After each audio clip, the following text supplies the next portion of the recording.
next heading, potentiometer. Potentiometer is an electrical device to measure exact electromotive force or terminal potential between 2 points of electrical circuit. ठीक है, तो इसमें क्या होता है, ये जो है 4 to 60 मीटर एक लेंथी वायर होता है। पोटेंशियोमीटर क्या है, ये 4 to 60 मीटर लेंथी वायर होता है, which are laid on the wooden frame। ये वुडन फ्रेम पर 4 से 16 मीटर लंबा तार होता है, ठीक है, जो कि वुडन फ्रेम पर एक मिड स्केल ग्लास बिछाया जाता है, लेट किया जाता है। तो मान लीजिए ये आपका वुडन फ्रेम है, ठीक है, इस वुडन फ्रेम पर 16 मीटर लेंथी वायर लगाया लेट किया जाता है। तो जैसे 16 मीटर लेंथी वायर के लिए 16 मीटर का वुडन फ्रेम चाहिए ना, ठीक है, तो लाइट जो कि लाइट में रखना पॉसिबल नहीं है, इसलिए क्या करते हैं कि हम 1 मीटर का वुडन फ्रेम लेते हैं, ज़्यादा लेने नहीं लगे, 1 मीटर लेंगे, 1 मीटर का वुडन फ्रेम आप लाइन में रख सकते हैं ना, ठीक है। हम उसको क्या करते हैं, एल्यूमिनियम में कॉपर की एक स्ट्रिप लगा देते हैं, जैसे कॉपर की एक स्ट्रिप लगा दिए स्ट्रिप पे, अब इस स्ट्रिप पर एक स्क्रू लगाएंगे और इस स्क्रू से हम जो है पोटेंशियोमीटर वायर फास्टन कर देंगे और फिर इसको मीटर स्केल के नाम ले चलेंगे और मीटर स्केल 1 मीटर लेंथी होगा। मीटर स्केल मतलब मीटर स्केल है 1 मीटर लेंथी ना, तो यहाँ पर 1 मीटर का स्केल होगा, ठीक है, और इस स्केल का जीरो जो है एक स्क्रू पर के स्केल होगा और 100 मार्क जो है ठीक है।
चलिए देखते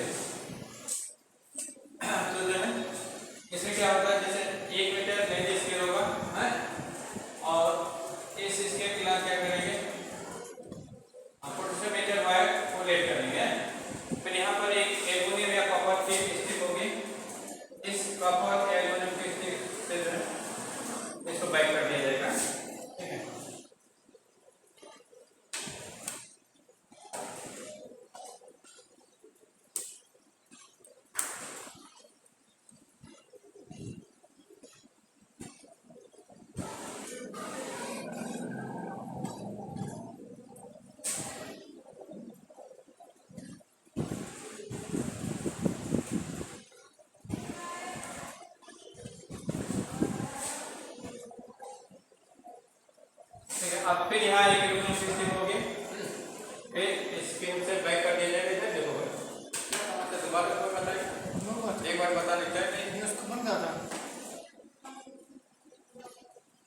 मतलब नेट डिस्टर्ब हो और ध्यान दीजिए।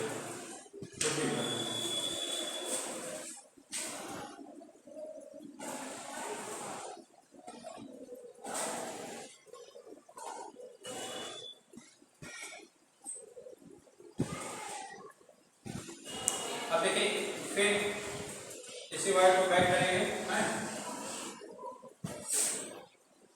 तो देखिए 1 मीटर ये हो गया आपका, ये 2 मीटर हो गया, 3 मीटर हो गया, 4 मीटर हो गया ना, ठीक है। इस टाइप से आप जैसे 5 metre, 6 metre, 7 metre, 12 metre, 16 metre बना सकते हैं। अब इसमें केवल आपको 1 मीटर की वुडन फ्रेम देना है, ठीक है बस। तो 4 मीटर का एक वुडन फ्रेम, 4 मीटर का एक 47 मीटर बन गया आपका, ठीक है। अब इसकी लेंथ जितने ज़्यादा होगी वो 47 मीटर उतने ज़्यादा एक्यूरेट रीडिंग देगा, उसकी सेंसिटिविटी उतनी ज़्यादा होगी। जिसको ये पॉइंट है, पॉइंट बी। तो देखिए 4 मीटर कैसे हुआ, जैसे ये गया आप 1 मीटर हो गया, ये पापा के स्टिप है, इसका रेजिस्टेंस क्या है 0, इसका रेजिस्टेंस क्या है 0, इसलिए ये दोनों पॉइंट एक ही, ये दोनों पॉइंट में ठीक है ना, क्योंकि यहाँ पर कोई वोल्टेज नहीं गिरना है। जब वोल्टेज नहीं गिरेगा तो पॉइंट ही रहेगा। तो 1 मीटर ही हो गया, अब फिर 1 मीटर ही हो गया, ये भी पापा के स्टिप है, यहाँ भी कोई वोल्टेज नहीं गिरेगा, इसलिए दोनों पॉइंट एक ही है। तो ये मतलब यहाँ से मुड़ गया, यहाँ पर आ गया 3 मीटर हो गया, यहाँ से मुड़ गया 4 मीटर हो गया, इस तरह से 5 मीटर 6 मीटर ना किसी भी लेंथ का बना, ठीक। तो वुडन तो 47 मीटर कंस्ट्रक्शन कैसे होता है, इसमें जो है 1 मीटर लेंदी वुडन फ्रेम होता है और उसका जो है एक कॉपर की स्ट्रिप लगाते हैं और उससे एक wire having high resistivity and low temperature coefficient of resistance का वायर जो है मीटर स्केल के नाम से किया जाता है। फिर material strip copper strip fail से फिर इसको बैक कर देते हैं, फिर बैक कर देते हैं, फिर बैक कर देते हैं। तो जितना नेचर वायर चाहिए आप उतना कर दे दीजिए, ठीक है। तो देखिए तो ये जो अरेंजमेंट है क्या करेगा 47 मीटर का है, क्या करेगा 47 मीटर है, ठीक है। इसका यूज कहाँ करते हैं, to measure electromagnetic force or what's the difference between two points of the electrical circuit exact है, ये एग्जैक्ट रीडिंग देता है। तो देखें इसका क्या इसके लिए पढ़ना है, और अब इसमें देखिए जो वायर हमने यूज किया है इसकी क्या प्रॉपर्टी ये पढ़ना है, ठीक है। तो जो हम वायर यूज करेंगे ये इसकी प्रॉपर्टी क्या होगी, ये हाई रेजिस्टिव वायर होना चाहिए, कैसा होना चाहिए, 47 मीटर वायर का रेजिस्टेंस क्या होना चाहिए बताओ, हाई। तो high resistive wire, high resistive wire जो वायर आप यहाँ यूज कर रहे हैं, ठीक है, मीटर स्केल के लाइन, ये कैसा होना चाहिए हाई रेजिस्टिव होना चाहिए, इसकी रेजिस्टिविटी हाई होनी चाहिए। और दूसरी प्रॉपर्टी क्या होगी, हाई रेजिस्टिव क्यों होना चाहिए, क्योंकि जब रेजिस्टिविटी बहुत ज़्यादा है तो स्मॉल लेंथ पर रेजिस्टेंस का मान बहुत ज़्यादा बनेगा ना, ठीक है। क्योंकि आर इक्वल क्या होता है, R equal rho L by A होता है, R equal rho L by A ना, तो रो का मान बहुत ज़्यादा है, थोड़ा भी ये होगा तो आर का मान क्या होगा बहुत ज़्यादा होगा ना, ठीक है, इसलिए रो का मान ज़्यादा करते हैं। अच्छा स्मॉल लेंथ पर रेजिस्टेंस मान ज़्यादा होने से क्या फायदा होगा, इसमें जब करंट जाएगी तो स्मॉल लेंथ पर वोल्टेज बहुत ज़्यादा गिर जाएगी, ये वोल्टेज बहुत ज़्यादा गिर जाएगी, तो जिस वोल्टेज को न्यूट्रलाइज करना है वो जल्दी कम लेंथ पर न्यूट्रलाइज हो जाएगी, कम लेंथ पर जो है नट पॉइंट दे देगा है। अगर रो का मान कम होगा तो बहुत ज़्यादा लेंथ पर नट पॉइंट देगा, तो अगर इतना ज़्यादा होगा कि वो 4 मीटर से ज़्यादा उसको रिक्वायरमेंट है तब फिर यहाँ पर आपको नट पॉइंट मिले नहीं है, इस 42 मीटर पर नट पॉइंट मिलेगा, इसलिए रो का मान क्या करते हैं ज़्यादा करते हैं, मतलब एक ऐसा वायर यूज करेंगे जिसकी रेजिस्टिविटी बहुत ज़्यादा होनी चाहिए, ठीक है।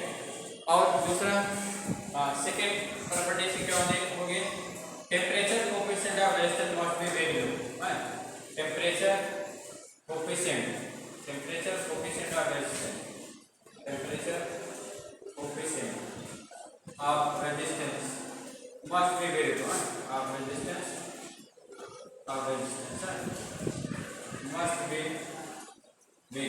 must be very low, ठीक है।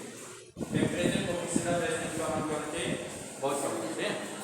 तो इससे क्या फायदा होगा, जैसे ड्यूरिंग फ्लो ऑफ करंट, जैसे हाई रेजिस्टिव वायर में तो करंट बहेगी तो there will be dissipation of energy, there will be loss of energy ना, जब एनर्जी लॉस होगा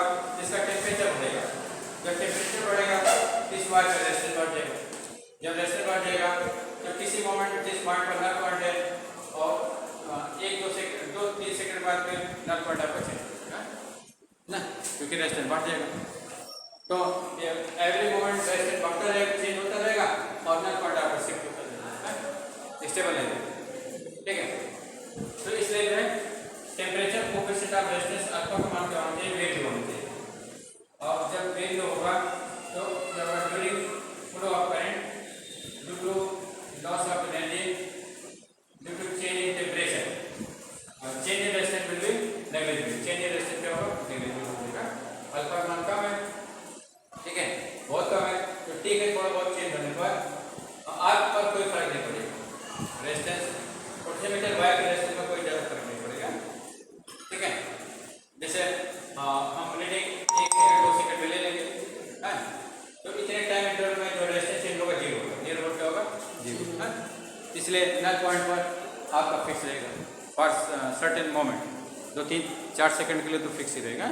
ठीक है, और इसलिए जो है अल्फा का मान जो होना चाहिए, वेरी होना चाहिए और रो मान वेरी होना चाहिए। तो ये इस पर्पज के लिए जो वायर होते हैं वो एलॉय होते हैं। क्या होते हैं, alloy wire made of alloy are use for this purpose है। तो एलॉय में जैसे नाइक्रोम है, कॉन्स्टेंटल है, मैग्नीन है, ये सब यूज होता है। तो पोटेंशियोमीटर वायर जो बना होगा वो किसका होगा, एलॉय का बना होगा। तो एलॉय में जनरली क्या लिया जाता है, नाइक्रोम, ठीक है, नाइक्रोम, कॉन्स्टेंटल,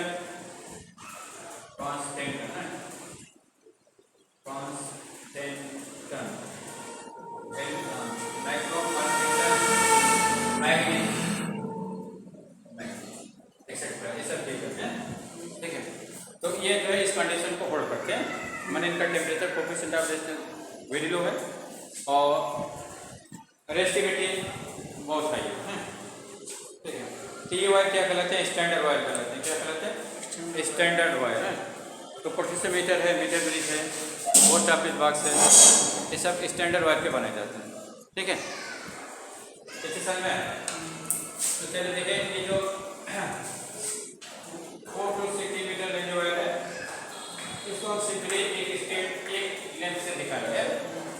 ठीक है, अगर आप बनेंगे वो बन गया फिगर। अब इसका प्रिंसिपल पढ़ेंगे। How it measure accurate electromotive force of this. ये self electromotive force, exact electromotive force measure करता है, कैसे मेजर करता है, ये चीज पढ़ते हैं।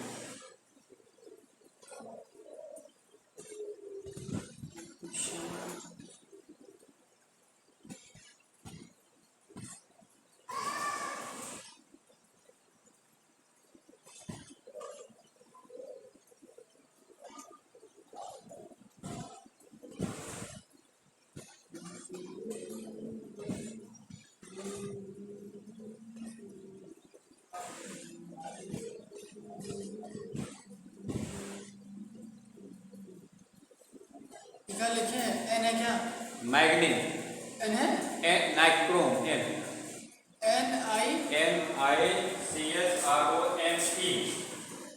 ये एन कर रहा है। अब बताइए, अब लग रहा है नीचे वाला नीचे कौन, कॉन्स्टेंटल CONSTANTAN, कॉन्स्टेंटल, मैग्नीन, सब वैल्यू है।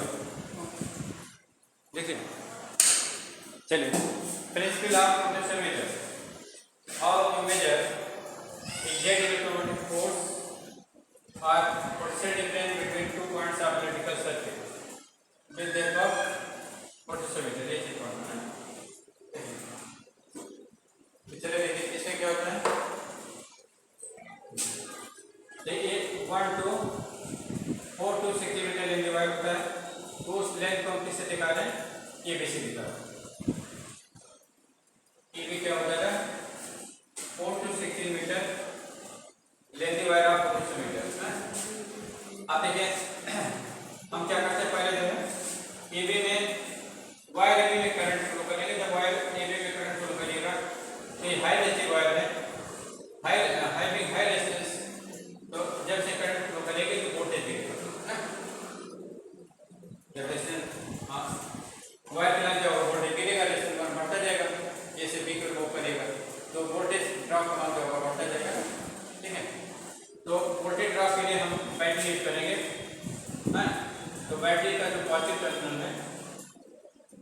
पॉइंट से कनेक्ट कर दिया जाएगा, ठीक है।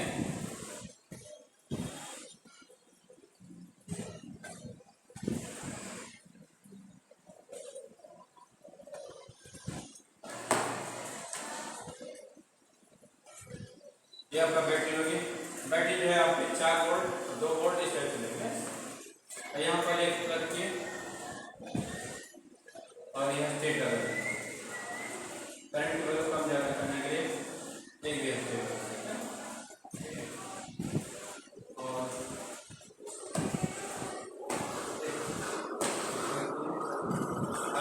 कितनी करंट है इस चीज़ को मेजर करने के लिए एक अमीटर लगा देंगे। चलिए एक अमीटर लगाएंगे पूरे करंट को होंगे पोटेंशियोमीटर पर है। तो अमीटर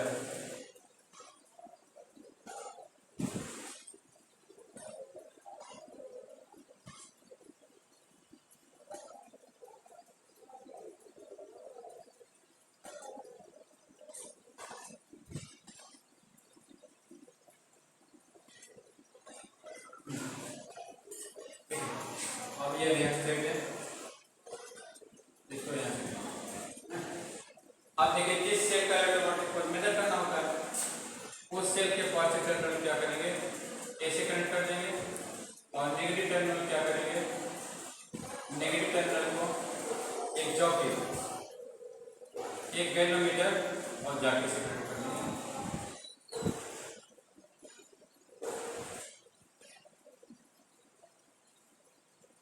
यहाँ एक गैल्वेनोमीटर लगा देंगे इसके पास जिस सेल का इलेक्ट्रोमैग्नेटिक फोर्स मेजर करना है उसके पॉजिटिव टर्मिनल को हाई वोल्टेज पॉइंट मैंने ऐसे जोड़ दिया जाएगा और नेगेटिव टर्मिनल क्या करेंगे गैल्वेनोमीटर के एक टर्मिनल से जोड़ दिया जाएगा और गैल्वेनोमीटर का दूसरा एंड में जॉकी से कनेक्ट कर दिया जाएगा।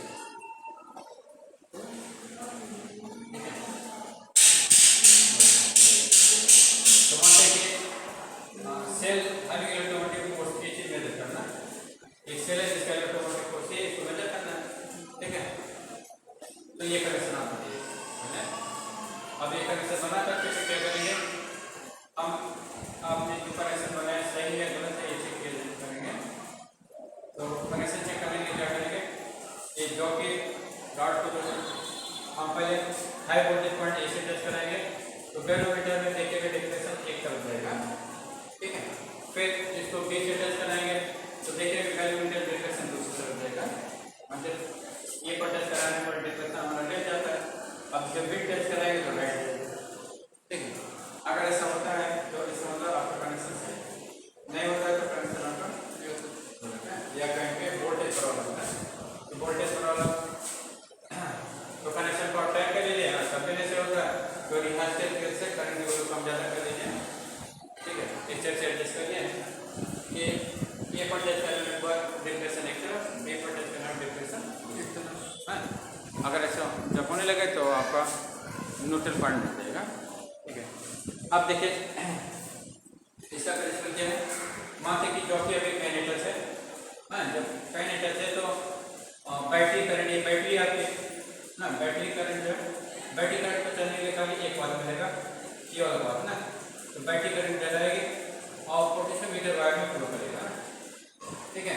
और यूँ होकर के यूँ वायर को ठीक है इधर देखो तो इधर से पोटेंशियोमीटर वायर में बैटरी करंट फ्लो करेगा जिससे वोल्टेज गिरेगा।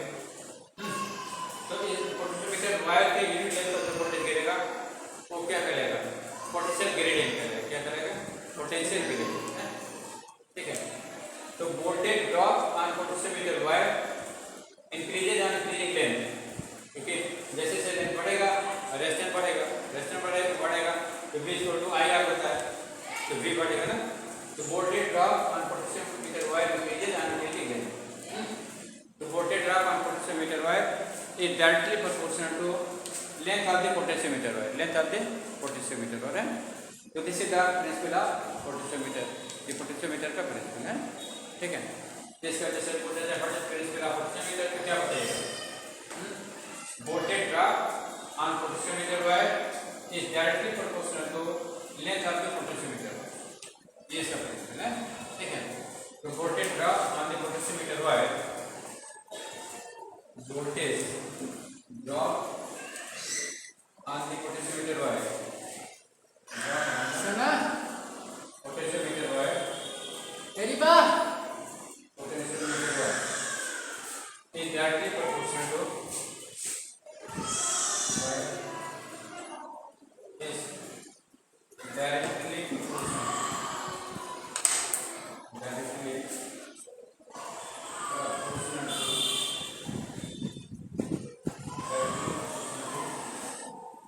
पोटेंशियोमीटर लेंथ आपकी पोटेंशियोमीटर वायर है, लेंथ आपका पोटेंशियोमीटर वायर,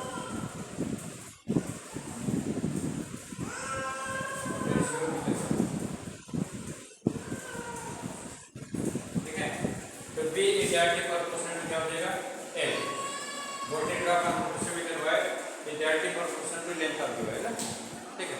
अब इस प्रोपोर्शनल साइन बताने के लिए क्या करते हैं, एक कांस्टेंट यूज कर देते हैं के, तो ये कांस्टेंट क्या कहलाता है, पोटेंशियल ग्रेडियंट कहलाता है।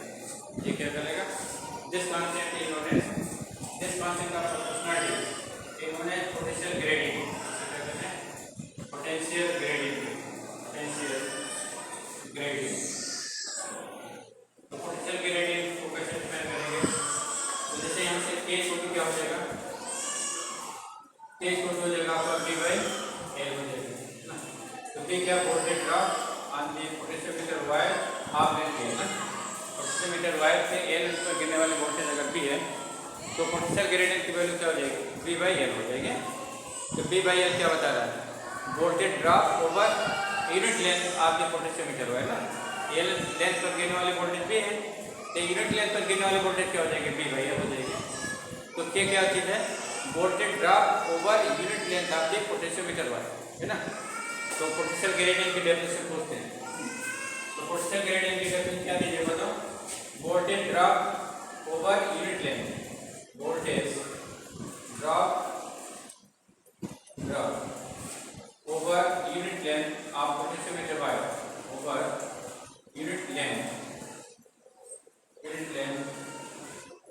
Of potentiometer wire, unit length of potentiometer wire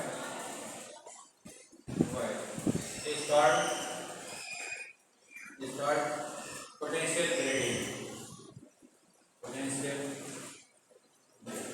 क्या करेगा, पोटेंशियल ग्रेडियंट, ठीक है। इसके यूनिट क्या होगा बताओ, ये यूनिट क्या होगा, एक यूनिट क्या होगी बताओ, ये बी बाई एल है, ये बी की यूनिट वोल्ट है, एल की यूनिट मीटर है, तो इसकी यूनिट क्या बनेगी, वोल्ट मीटर बनेगा, वोल्ट मीटर। तो unit of potential gradient is volt metre बनेगा, unit of potential gradient, potential gradient, unit of potential gradient is volt meter per volt meter, ठीक है।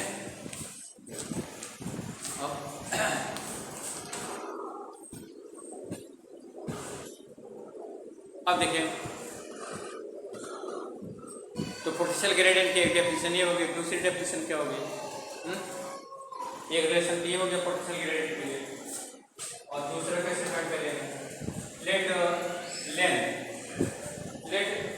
Resistance of potentiometer wire per unit length is x है, मानते हैं कि potentiometer wire के 1 metre length का resistance क्या है, x हो, जैसे रो डैश ओम मान लेते हैं, मतलब 1 मीटर लेंथ वायर है पोटेंशियोमीटर वायर का, तो 1 मीटर लेंथ वायर का रेजिस्टेंस कितना है, रो डैश ओम, ठीक है।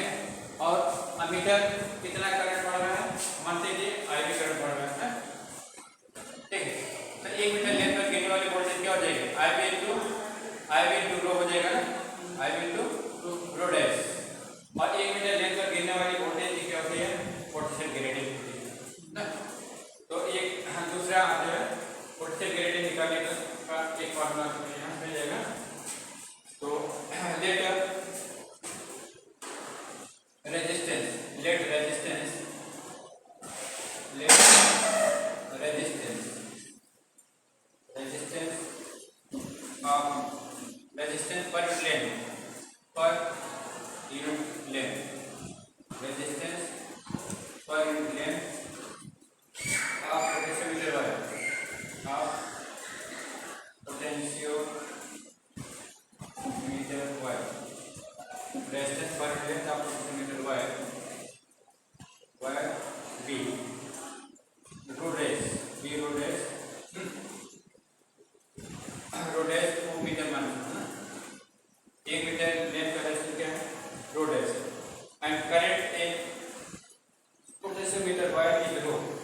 I current in potentiometer Y, potentiometer Y, potentiometer Y being I ना। तो देखिए एक मीटर लेंथ का रेजिस्टेंस रो डैश है और उसमें एक बहने वाली करंट आई है, तो ड्रॉप वोल्टेज कितना हो जाएगा, करंट इनटू रेजिस्टेंस, तो करंट आई है, resistance R dash rho dash है, तो ड्रॉप वोल्टेज कितना हो जाएगा, रो इनटू आई डैश हो जाएगा, है ना। तो this is the voltage drop over unit length or the potentiometer है ना, ठीक है, क्योंकि रो डैश हमारा जो है रेजिस्टेंस ऑफ 1 मीटर, तो resistance of 1 metre into current in this क्या हो जाएगा, वोल्टेज ओवर 1 मीटर, और वोल्टेज ओवर 1 मीटर ही क्या होता है, पोटेंशियल ग्रेडियंट होता है ना। तो पोटेंशियल ग्रेडियंट के पास नहीं होगी, तो पोटेंशियल ग्रेडियंट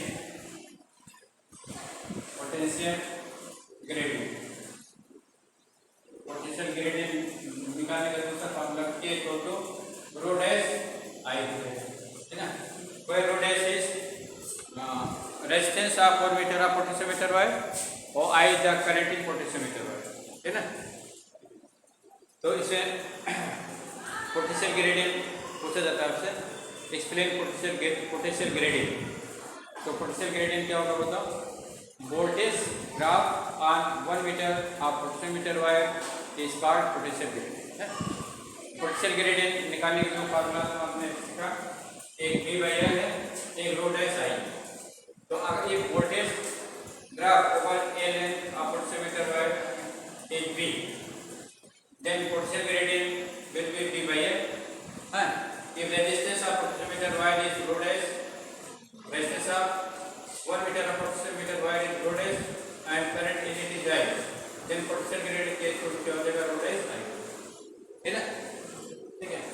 अब उसके बाद आपको क्या चाहिए, अब हमको इलेक्ट्रोमोटिव फोर्स मेजर करना है ना, तो how we measure electromotive force E, ये चीज पढ़ना, ठीक है। ये तो प्रिंसिपल हो गया, तो क्वेश्चन ये बनता है, explain principle of potentiometer wire and how we measure electromotive force of it, ठीक है। तो चलिए अब सेल्फ इलेक्ट्रोमोटिव फोर्स मेजर करते हैं, इसको मैं बेटा अम्मी ये वो बड़ा लावा आज चलो कोचिंग जाने वाले लावा नहीं खाना, ये मुझे पूरे हमने जाना वे भी नहीं खाना, कुछ लगा उम्र तो 8 बजे बाद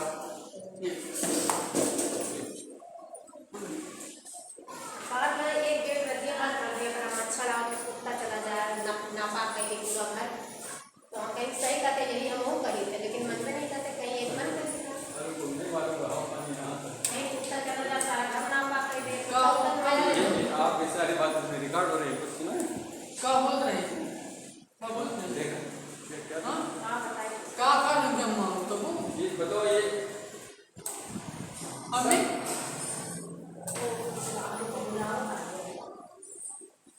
बंद करा क्या करता है, क्या करने वाला इधर देखिए,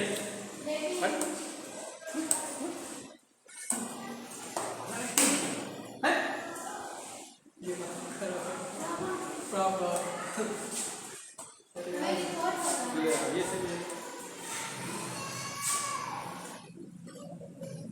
लगे इसमें बच्चियां क्लास में ऐसे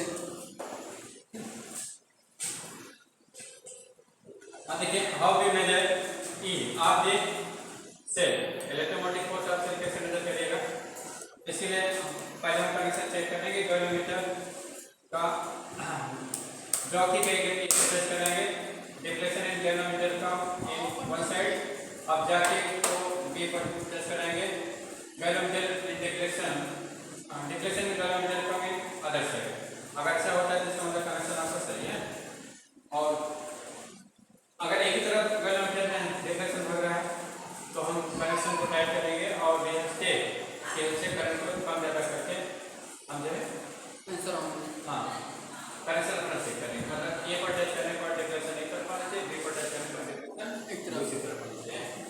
जब ये सेट हो जाएगा तब फिर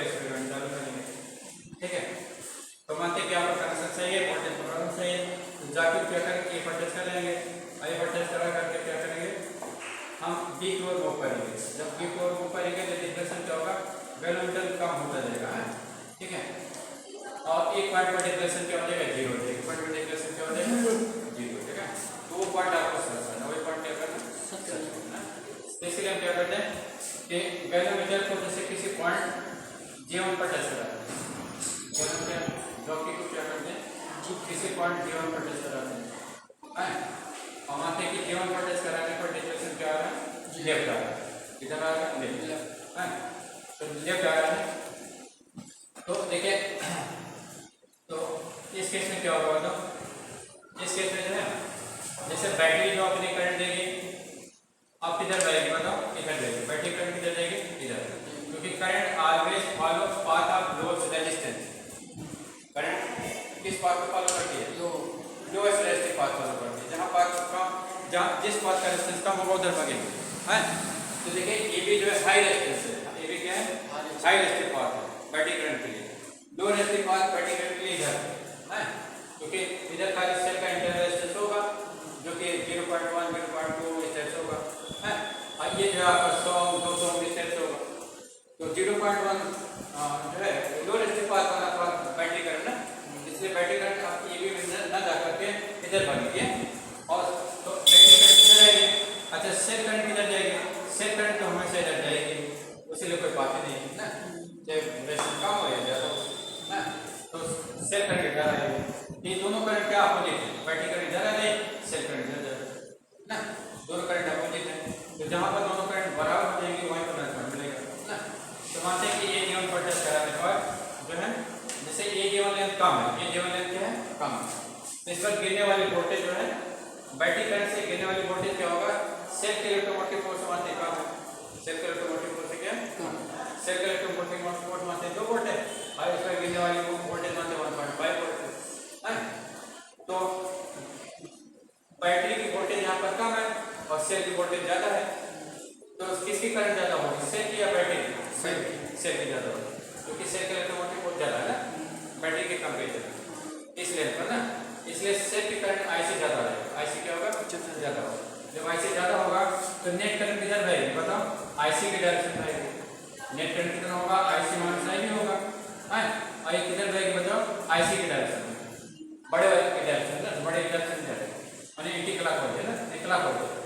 तो इस तरह से सेल की करंट किधर जाएगी बताओ, सेल की करंट जो है E A सेल की जो करंट है वो आपका E A J1 G E की डायरेक्शन रहेगा, है ना, ठीक है। और बैटरी की करंट किधर रहेगी, बैटरी की जो करंट, बैटरी की करंट आपका जो है उसके लिए वो आपका B1 और B1 A E G B, ठीक है, और B1 इधर रहेगी, ये दोनों अपोजिट एक दूसरे का। और cell current is more than battery current in this case, so a net current flow in the galvanometer, galvanometer क्या होगा, एक नेट करंट रहेगी ना, जब एक नेट करंट रहेगी तो गैल्वेनोमीटर गिव्स एक नेट डिफ्लेक्शन, गैल्वेनोमीटर क्या करेगा, एक नेट डिफ्लेक्शन देगा ना, ठीक है। तो अब उसके बाद क्या करते हैं, जॉकी को हम जो है J2 टच कराते हैं, किसी दूसरे पॉइंट J2 टच कराते हैं, मानते हैं पॉइंट किसी दूसरे पॉइंट J2 पर टच कराते हैं, ठीक है, यहाँ टच कराते हैं, और J2 जब टच कराते हैं ये लेंथ देखिए बहुत ज्यादा है, ये J2 क्या है, ज्यादा है ना, ये J2 जब ज्यादा है तो ये J2 पर गिरने वाली वोल्टेज क्या होगी, ज्यादा हो जाएगी। मानते कि ये J2 लेंथ इस टाइप से है कि इस पर गिरने वाली वोल्टेज सेल के इलेक्ट्रोमोटिव फोर्स से ज्यादा हो जाता है, सेल के इलेक्ट्रोमोटिव फोर्स 2 वोल्ट है, इस पर गिरने वाली वोल्टेज मानते हैं कि 2.5 वोल्ट हो जाता है, कितना हो जाता है 2.5, है। तो आप पे किसी करंट ज्यादा होगी, बैटरी की ज्यादा होगी, बैटरी की वोल्टेज ज्यादा होगी J2 लेंथ पर, इसलिए बैटरी की करंट क्या होगी बताओ, ज्यादा हो जाएगी। जब बैटरी करंट ज्यादा हो जाएगी तो अब बैटरी की करंट फिर डोमिनेट करेगा ना, है, तो अब सर्किट में जो करंट होगा कितना होगा, IB माइनस IC होगा, IB माइनस IC, है। अब ये करंट किधर जाएगी, इधर direction of battery current, battery की करंट किधर चलेगी, बैटरी की करंट जो है आपका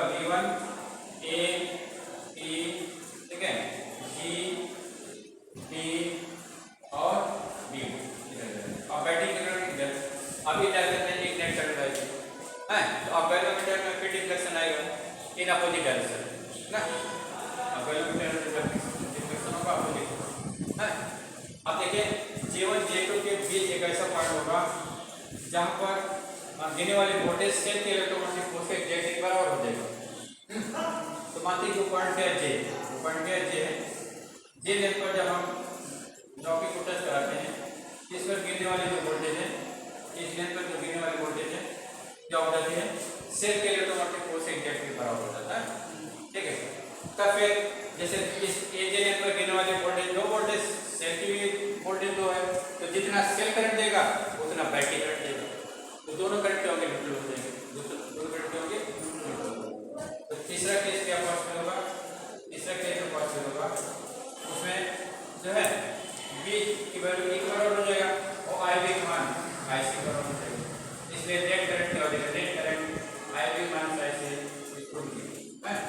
जब 0 हो जाएगा तो गैल्वेनोमीटर में कोई करंट नहीं रहेगी, जब गैल्वेनोमीटर कोई करंट नहीं रहेगी तो गैल्वेनोमीटर गिव्स 0 डिफ्लेक्शन है, यानी गैल्वेनोमीटर की जो रीडिंग है वो 0 पे स्टे कर देगी। इसे क्या कहेंगे, नल पॉइंट कहेंगे, क्या कहेंगे, नल ना। तो नल पॉइंट पर हम क्या दे रहे हैं, voltage drop over potentiometer wire is equal to electromotive force of the cell, है ना। तो अब हम इस नल पॉइंट की डिस्टेंस कैसे मेजर कर रहे हैं, यहां मीटर स्केल लगाइए, मीटर स्केल की हेल्प से इसके लिए हम मेजर कर लेते हैं। ठीक है, तो let of the null point, यहां पर नल पॉइंट हो गया है, नल पॉइंट। तो let distance of null point from highest voltage A, let distance, let length of null point, the distance of null point, distance of null point from highest voltage A, from highest voltage A, B है ना, B ठीक है। तो देखिए unit length पर गिरने वाली voltage K है और ये लेंथ पर गिरने वाली वोल्टेज क्या हो जाएगी, K हो जाएगा ना। ठीक है, और तो आप करेंगे E इक्वल टू क्या है, E इक्वल टू B के बराबर है। नल पॉइंट पर इलेक्ट्रोमैग्नेटिक फोर्स किसके बराबर हो जाता है, voltage drop over potentiometer wire of length at neutral point ना। ठीक है, न्यूट्रल पॉइंट पर लेंथ आपने A लिया है, तो इस पर गिरने वाली वोल्टेज क्या हो जाएगी, K हो जाएगी। जैसे electromagnetic force E equal to क्या हो जाएगा, K into L हो जाएगा, electromagnetic force E equal to K into हां। तो इसमें K क्या चीज है, K तो ऑलरेडी हम निकाल चुके हैं, L आपको निकालना है एक्सपेरिमेंटली। तो एक्सपेरिमेंटली आपको वो पॉइंट सर्च करना है जहां पर गैल्वेनोमीटर डिफ्लेक्शन 0 दे रहा है, और उस पॉइंट के हाईएस्ट टर्मिनल वोल्टेज से, माने बैटरी के जहां पॉजिटिव टर्मिनल जुड़ा है उससे डिस्टेंस मेजर करना है मीटर स्केल से। आई वैल्यू रख दीजिएगा तो electromagnetic force of the cell आपको पता हो जाएगा। ये this is the principle of measuring electromagnetic force of the cell. ठीक है, तो यहाँ पर आप लिख दीजिए बस। तो let at J1, let at J1, let at J1, let at J1 voltage drop at overlength A, overlength A, B less than electromotive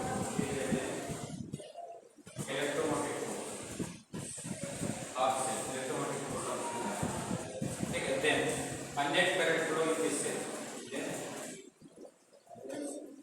a net current flow, net current flow, net current flow in gallon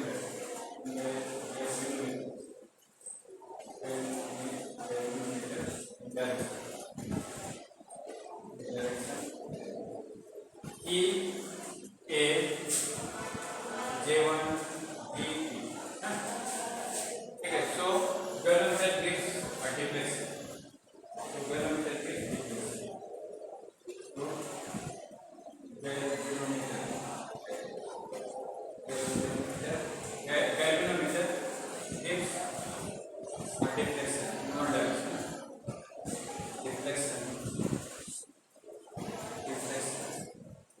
in one direction, in one direction.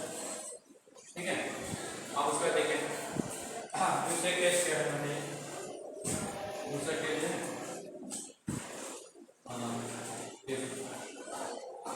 let overlap AG overlap AG voltage drop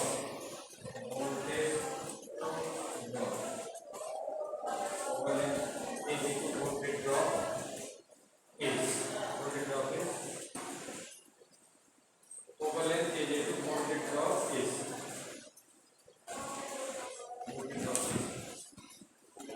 more than electromotive force is more than electromotive force आपसे ना then battery current के लिए काम करते हैं battery current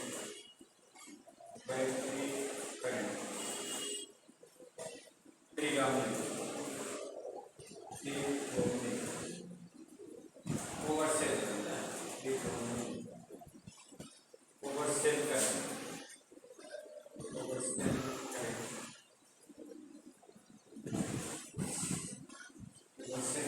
so battery current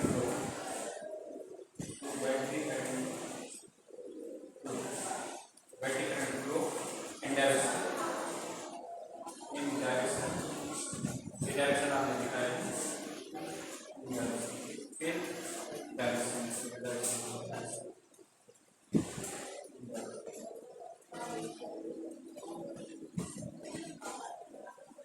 so galvanometer gives inlet dimension so galvanometer gives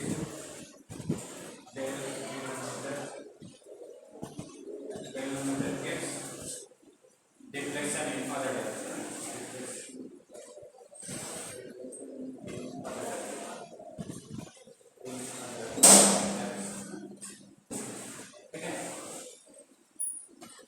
third case क्या pass हो गया तो लेट ओवरलैप एज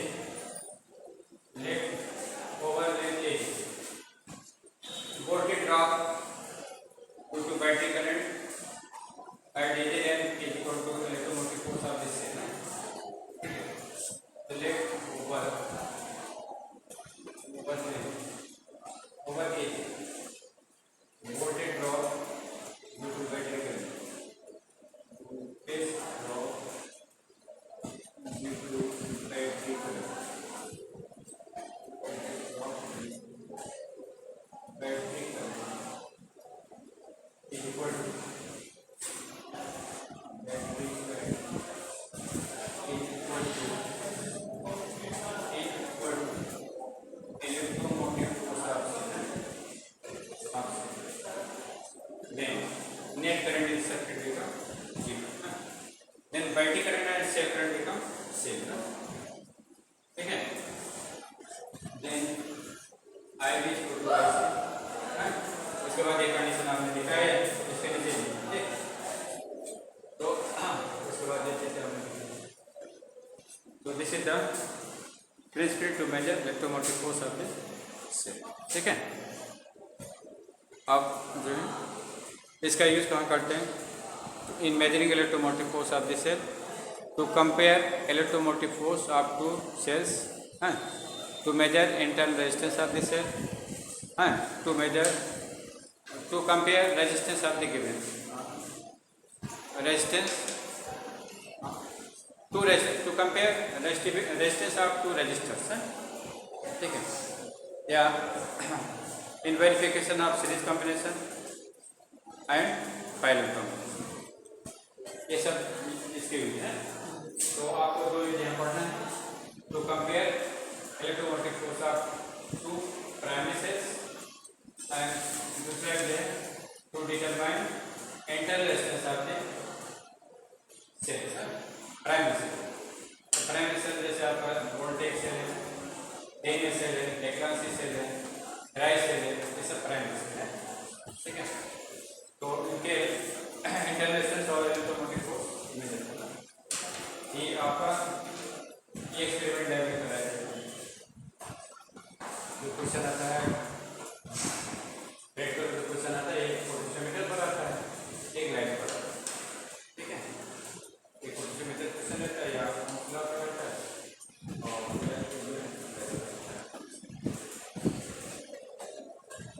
तो ये लिखा रहता है पेपर में, जो लिखा है उसको करते